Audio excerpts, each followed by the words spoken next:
তো গাইজ এখন আমরা আছি মনসুন বলে একটা জায়গায়, মনসুনের মঞ্জুদারা একটা জায়গায়। তো এই হলো আমাদের হোটেলের ভিউ পয়েন্ট। তো ওই দূরে যে সাদা পাহাড়টাকে দেখতে পাচ্ছ ওটা হলো কাঞ্চনজঙ্ঘা, আর নিচে বয়ে চলে গেছে তিস্তা রিভার। তো ভাই কেমন লাগছে ভাই? খুব ভালো লাগছে।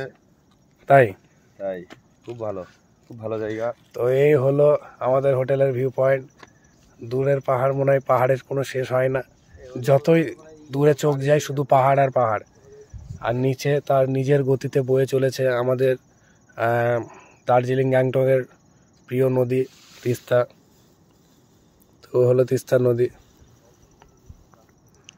আর পাহাড়ে গায়ে গায়ে অনেক অসংখ্য গ্রাম আর ছোট ছোট বাড়ি দেখতে পাচ্ছি।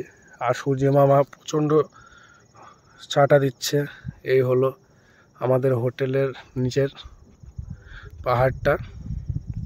তা তোমরা যদি কেউ এখানে আসতে চাও আসতে পারো।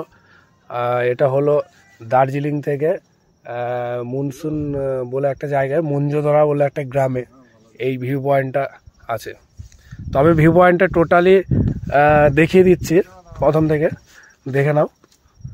এটা হলো ভিউ পয়েন্টের এটা আলাদাভাবে হোটেল করেছে, মানে দারুণ। আগে এখানে হোটেল ছিল শুনেছি, তারপরে ওটা ভেঙে গেছে, তারপরে হোটেলটা অনেকটা পিছনে নিয়ে চলে গেছে। তো এই হলো